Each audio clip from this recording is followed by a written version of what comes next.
Hi, welcome to Parrot and Wolf. Today we're going to look at important phrasal verbs in English using the verb work. Phrasal verbs are different to normal verbs because they include an extra word that changes the meaning of the normal verb. This extra word is usually called a preposition. Phrasal verbs are used a lot by native speakers. They often have very different meanings to the normal verb, and sometimes they can have 2 or even 3 meanings. Don't worry though, they're simple to use and understand. So the phrasal verbs for today are work out, work up, work around, work on and work off. Let's look at work out first, which has 3 meanings. I work out at the gym 3 times a week. This is a simple sentence that means to exercise. You can't split the verb with this meaning. Other examples are after working out I drink a protein shake, and people usually work out in the morning before work. Work out has a second meaning. I can't work out this equation. This is a simple sentence that means to calculate or solve a problem. You can split the verb with this meaning. Other examples are I won't be able to work it out in the exam, and we need to work out a way to increase sales. Work out has a third meaning. Walking instead of driving worked out well. Now this again is a simple sentence but in past tense that means to get a result. It's often used when you are unsure what the result would be. You can split the verb with this meaning. Other examples are things between Jane and Sarah are working out well, and I don't think this arrangement will work out. So there are 3 meanings for work out: exercise, calculate and result. Let's look at work up. You get really worked up when we talk about politics. This is a simple sentence that means become stressed or become angry. We also need to use the verb get with this one. You can split the verb with this meaning. Other examples are driving through town at lunchtime gets me worked up, and I'm getting worked up being in this queue.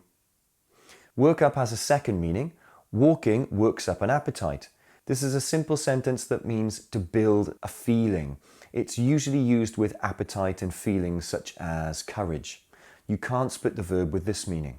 Other examples are before going on stage I need to work up the courage, and it's difficult to work up any enthusiasm for the job.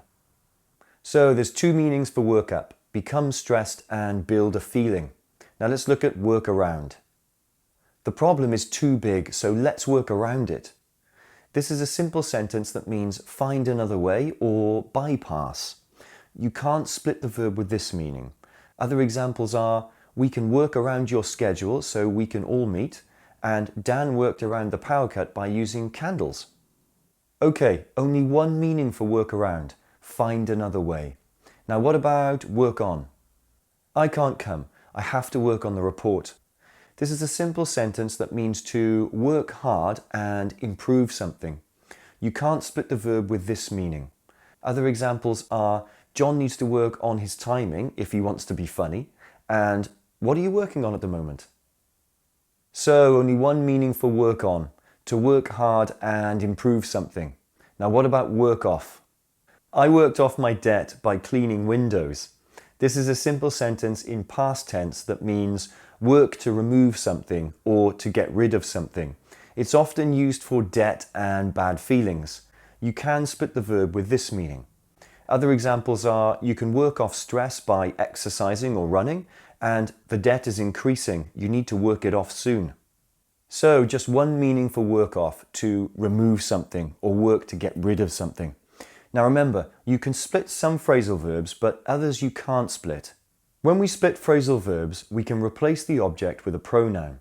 However, the pronoun can only go in the middle of the verb, never at the end. For example, I turn the light off, I turn it off. I turn off the light, I turn off it. The last sentence is incorrect, and this is the same for all phrasal verbs you can split. Remember, the noun can go in the middle of the verb or after the verb. The pronoun can't go after the verb, only in the middle. So to summarize, phrasal verbs have a normal verb and a preposition. Phrasal verbs have different meanings to the normal verb. Phrasal verbs can have more than 1 meaning, and you can split some phrasal verbs. To find out more about learning English for Cambridge and IELTS exams, business and work, or general conversation, visit ParrotandWolf.com.